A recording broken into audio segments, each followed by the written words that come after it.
الله الرحمن الرحیم. والغیب مصدر،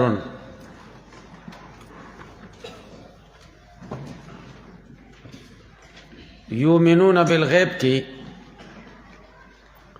د دویم لفظ تشریح، دویم لفظ غیب دی. غیب څه صیغه ده؟ دې کې دوه احتمال دي. یو احتمال دا ده چې دا مصدر دی، دویم احتمال دا ده چې دا صفت مشبه صیغه ده.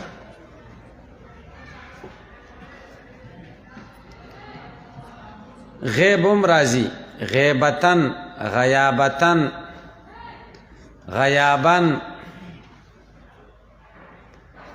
نو والغیب مصدر، او دا اول غیب صفت ده د موصوف مقدره چې زوات دي. یؤمنون بزوات الغیب. اوس اعتراض ده چې غیب مصدر شو، دا خو صفت ده د زوات، لکه شهادت چې صفت ده د زوات، او صفت حمل په موصوف دلته حمل نه صحیح کیږي، ځکه چې حمل د مصدر صرف په وصف راځي په ذات. نو دې جواب کوي وصف به للمبالغه، توصیف وشو په دې غیب سره د مبالغې دپاره. که شهادت، لکه شهادت چې صفت د زواتو دی په دې قول الله تعالی کې عالم الغیب والشهاده. والعرب تسمى المطمئن من الارض، او عرب نمئی هغه ټیټه خکته من الارض د ځمکې نه کنده.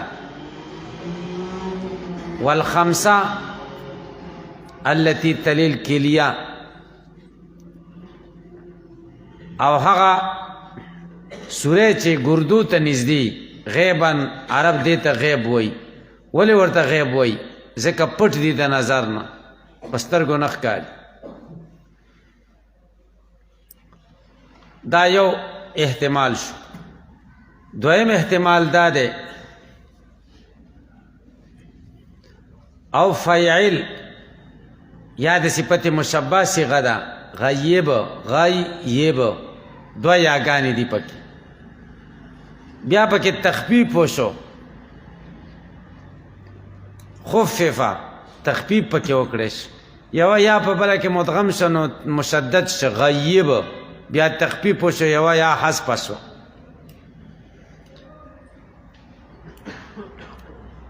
که قیل، دا د یمن د بادشاهانو د حمیر لقب دی. والمراد به الخفی، مراد په د غیب سره هغه پټ څیزونه دي لا یدرکه الحس، چې په حس د هغې ادراک نه کیږي. ولا یقتضیه بداهة العقل، او په بداهت د عقل د هغې تقاضا نه کوي، هغه نه حاصلېږي. وهو قسمان، دا غیب په دوه قسمه دی. قسم یو هغه قسم دی لا دلیل علی، چې په هغې باندې دلیل نشته. دا مقصود دی په دې قول د الله تعالی وعنده مفاتیح الغیب، الله سره چابیانې د غیب دي، خزانې د غیب. لا یعلمها الا هو، نه پوهېږي په دې غیب الا هو مگر الله پې پوهېږي. حصر دی ګورئ، نه پوهېږي په دې غیب هېڅوک مگر الله پې پوهېږي. وقسم بل هغه قسم دی نصب علیه دلیلون، چې دلیل پی خو موږ له په نظر نه راځي. کسانې شو، وصفاتی د خدای صفتونه شو، والیوم الاخر و احواله، د آخرت ورځ او احوال د هغې.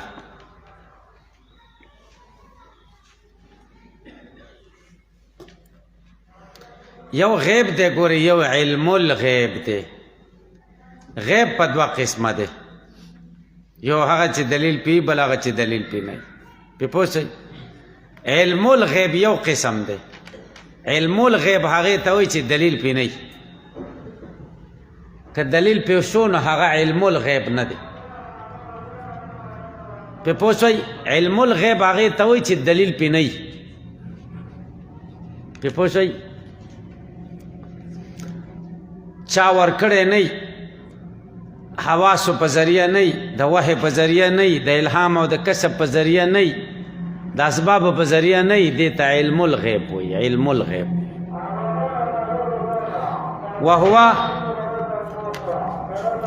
وهو المراد به فی الآیت او دقه مراد دی به په دې غیب سره په الآیت په آیت کې چې په کوم باندې دلیل یؤمنون بالغیب ایمان لري په هغو خبرو چې د هغې په وجود مستقل دلیل شته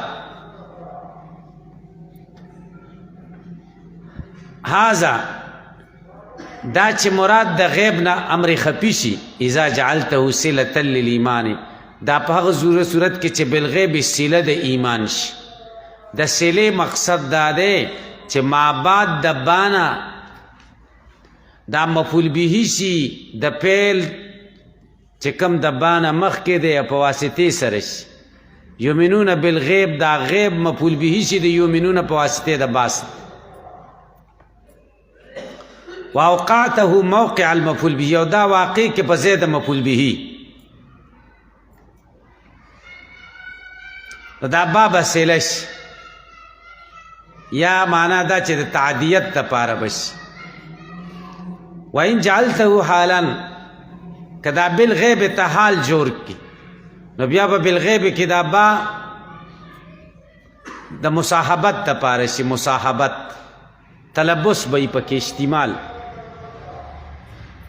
على تقدیر متلبسین بالغیب یؤمنون متلبسین بالغیب دوی ایمان لري په داسې حال کې چې دوی متلبس دی په غیبو کان بمعنی الغیبت غیب په معنا د غیبت او خفا سره شي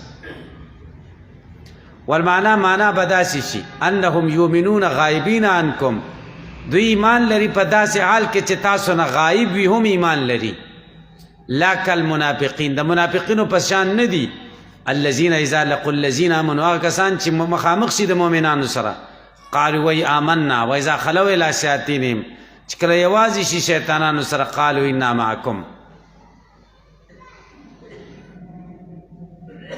چې بعد مصاحبت د پاره شي بالغیب حال شي مقدر شي متعلق شي تر متلبسین پورې نو بیا به غیب په معنا د غیبت او خفا سره شي یؤمنون بالغیبت یؤمنون متلبسین بالغیبت ایمان لري په داسې حال کې چې تاسو نه غایبي او عن المؤمن به یا تاسو نه غایبي یا د مؤمن به نه غایبي مؤمن به رسول الله صلی الله علیه وسلم دی هغه څه چې په هغه ایمان لرل ضروري دي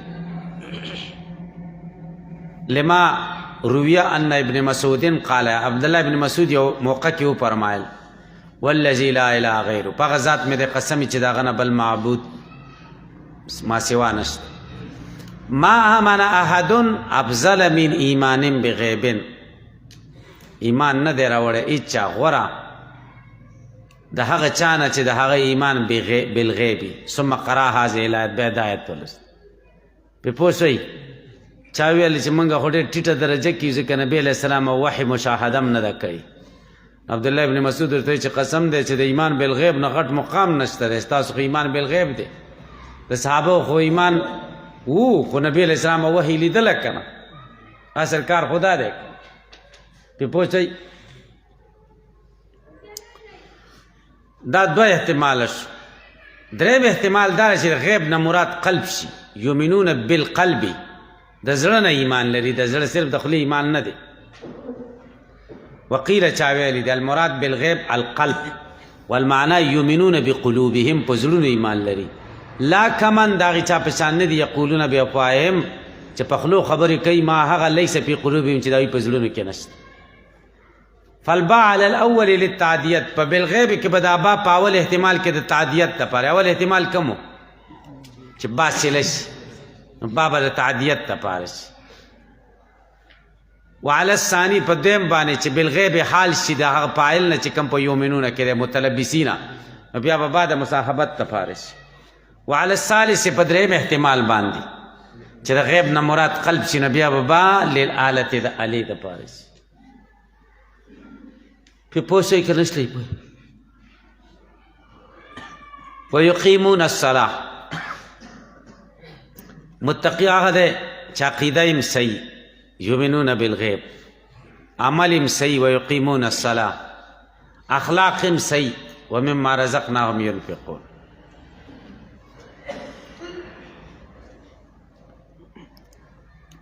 ويقيمون الصلاة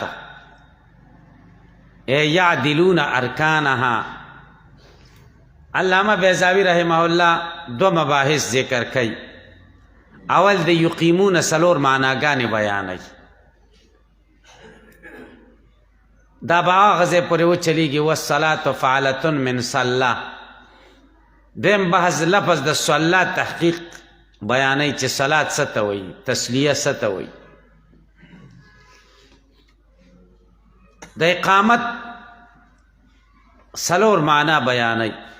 یو اقامت په معنا د تعدیل سره، دویم اقامت په معنا د مواظبت سره، دریم اقامت په معنا د تشمیر سره، سلورم اقامت په معنا د نفس ادا سره. دا سلور معنی به بیانوي. ګورئ، ای یعدلون ارکانها، ورپسې او یواظبون علیها، او ورپسې او یتشمرون لادایها، او هغه بله صفحه کې او یودونها. دا سلور معناګانې بیانوي. د یقیمون یو معنا یعدلون، دیمه معنا یواظبون، دریمه معنا یتشمرون، څلورمه معنا دا د یودون. چې تعدیل شي نو یقیمون الصلاة ښه برابر کوي منځونه. و یقیمون الصلاة دیمه معنا همیشه کوي منځونه. چې تشمیر شي و یقیمون الصلاة بډې راوهي مانځله، سستی پکې نه کوي. چې ادا معنا شي و یقیمون الصلاة ادا کوي دوی منځونه. څلور واړه معناګانې دلته صحیح دي. ای یعدلون اولنۍ معنا ای یعدلون ارکانها، برابرۍ دوی ارکانها د مانځه ارکان، ویحفظونها نگرانی کوي د دې ارکانو، ان یقع زیغ چې واقع نشي کوږوالی پې افعال په افعالو د هغې کې. نو دا یقیمون بیا ماخوذ ده من اقام العود نه. اذا قومه، عرب وایي اقام العود اذا قومه، چې کله برابر کی لرګی برابر کی. نو تاسې پې پوه شئ. نو دا اقامه استعمالېده د اجسامو د برابرۍ دپاره. اقام العود خو جسم برابرول دی، لرګی برابرول. بیا استعمال شو د صلات په برابرۍ کې چې معنا ده، گویا کې د اجسامو برابرۍ نه راواخیستلی شو، را نقل شو په طریقې د استعارې سره د معانیو د اقامت دپاره، برابرۍ دپاره. او یواظبون علیها، دا دویمه معنا ده، مواظبت کوي په هغې باندې. بیا به دا ماخوذ شي من قامت سوق اذا نفقت. عرب وایي قامت سوق، بازار په خپه ودرېده. دا کله وایي اذا نفقت چې بازار وچلیږي، دا بازار وچلېده. واقمتها ودې چلاو اذا جعلتها نافقه، چې ته کله دا بازار نافق کې رایج کې چلنده کې، نو چلنده شیز ته نافق وایي. اقامت و اقامت. یقیمون الصلاة مون چلی مانا مواظبت پہ کوي. دکان کله چلیږي او بازار چې همیشه کلاوي کنه، چې یو ورځ کلاوي او درې ورځې بندي، خو بیا نه چلیږي. نو چلند سره مواظبت څه دی؟ لازم دی. نو اقامت معنا چلیدل، د چلیدلو پې پوه شئ، او معنا یې د مواظبت، او ځکه چلیدل په مواظبت سره راځي. دې دپاره اوس یو شعر وایي په استشهاد کې: اقامت غزالة سوق الزرابي لأهل العراقين حولا قمیتا. دا حجاج ابن یوسف ظالم بادشاہ ترسه، تاسو دا واقع لیکلی دي. یو سړی او شبیب خارجي، حجاج را پاسې د دای ملک، نو د دې شبیب ښځه غزاله نومېده، دا ډېره بهادره ښځه وه. نو بس دا راله د حجاج سره مقابله شروع کړه. تاسې په دې پوه شئ که نه؟ د حجاج سره تقریبا زرګونه پوځ او د دې سره 10 د پاسه زر کسانو پوځ، د هغې نه څو چنده کم و، خو مقابله 1 کال ورسره وکړه، 1 کال. بالاخره زجاج په ګونډو حجاج وتښتېد، د دې ښځې مقابله یې ونه کړه. داسې پورې پوه شئ.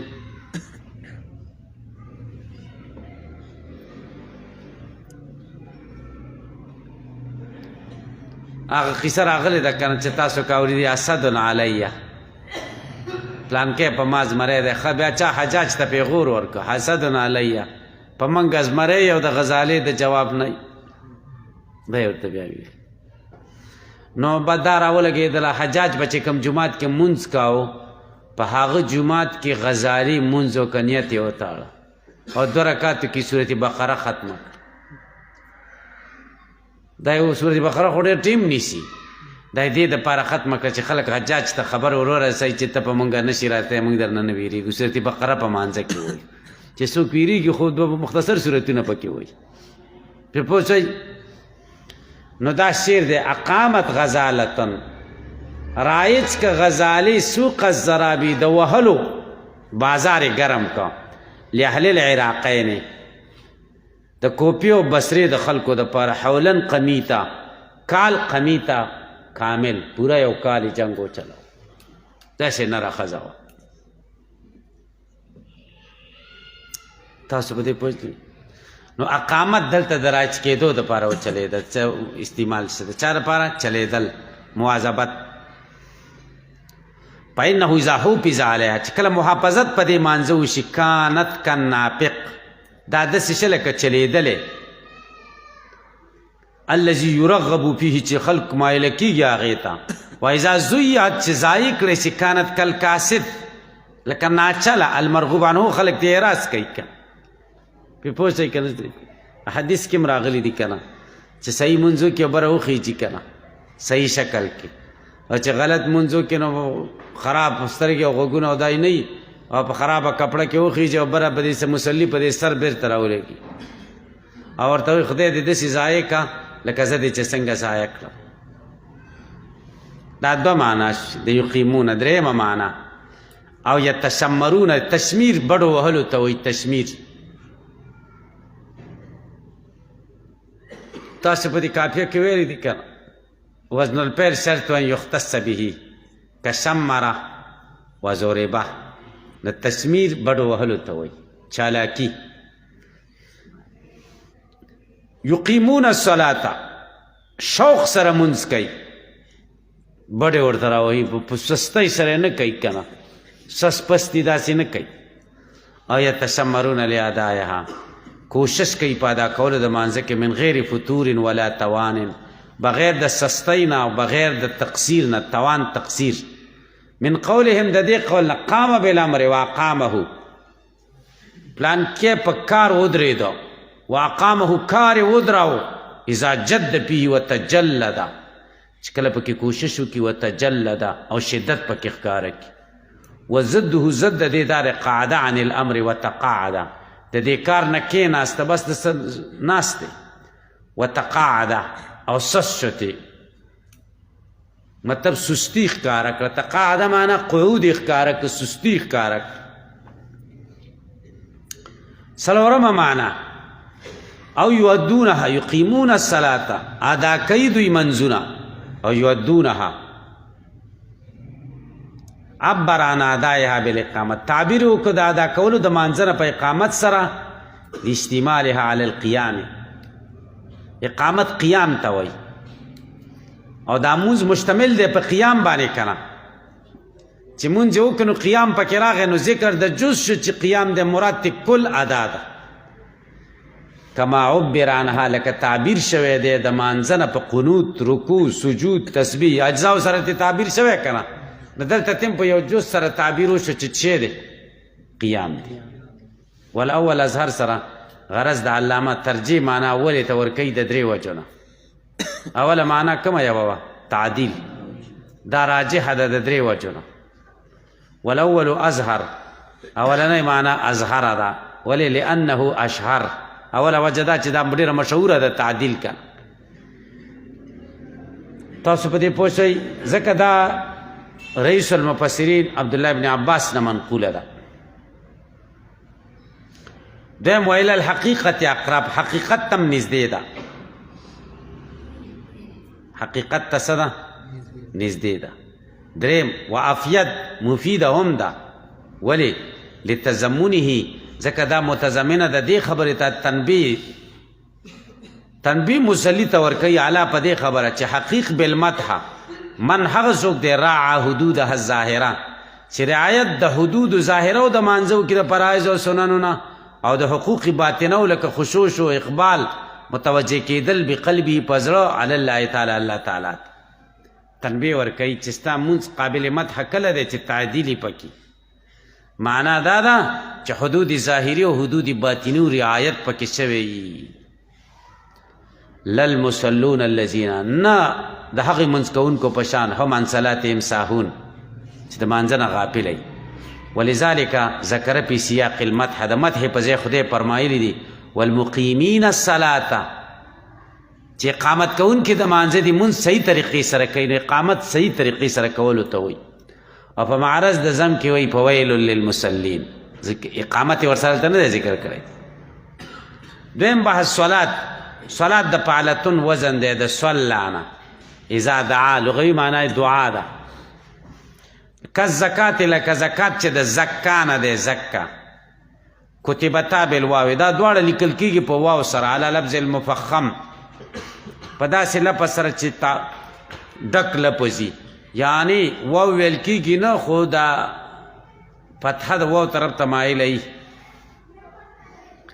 وانما سمي الفعل المخصوص بها بیا ونومولی شو دا فعل مخصوص بها په دې صلات سره لاجتماعه علی الدعا ځکه دعا باندې مشتمل دی که نه معنا لغوي پکې شته که نه وقیل چا ویلي دي اصل صلا حرک الصلوین اصل د صلا حرک الصلوین دی پې پوه شئ کوناټي وخوځول صلوین کوناټو خوځولو ته وایي لأن المصلي يفعله في ركوع وسجود ځکه مصلي دا کار کوي په رکوع سجده کې که نه پې پوه شئ که نه واشتهار حال دا لفظ نقل شه د چانه د دعا نه یا د تحریک صلوین نه نقل شه چاته فعل مخصوص ته نو سوال دا چې په ثاني کې خو مشهور دی په اول کې نه دی مشهور دا څنګه نقل شه دی جواب کوي دا خو څه بده خبره نه ده چې په ثاني کې دی ډېر مشهور په اول کې دی نه مشهور واشتهار هذا اللفظ مشهورتیا د دې لفظ په معنا ثاني کې چې فعل مخصوص دی سره د عدم اشتهار د دې په اول کې چې تحریک صلوین دی لا يقدح فی نقل دا عیب نه جوړوي په نقل د دې کې عنه د هغې نه عنه کې تحریک صلوین یادوي وانما سمي داعی مصلیه او داعی ته مصلی ولې وایي تشبیها له تشبیه ورکوي د په تخشع کې راکع او ساجد سره که راکع او ساجد کې چې خشوع ده نو په ده کې هم خشوع ده نو داعی ته مصلی وایي ځکه گویا کې داعی خو تحریک د صلوینو نه کوي که نه په کار ده چې مصلی ورته ونه وایي خو مصلی ورته ځکه وایي چې د راکع او د ساجد سره په خشوع کې مشابه دی او راکع او ساجد تحریک د صلوینو کوي داعی نه کوي خو د هغې تشبیه د وجې نه ورته مصلی وایي بس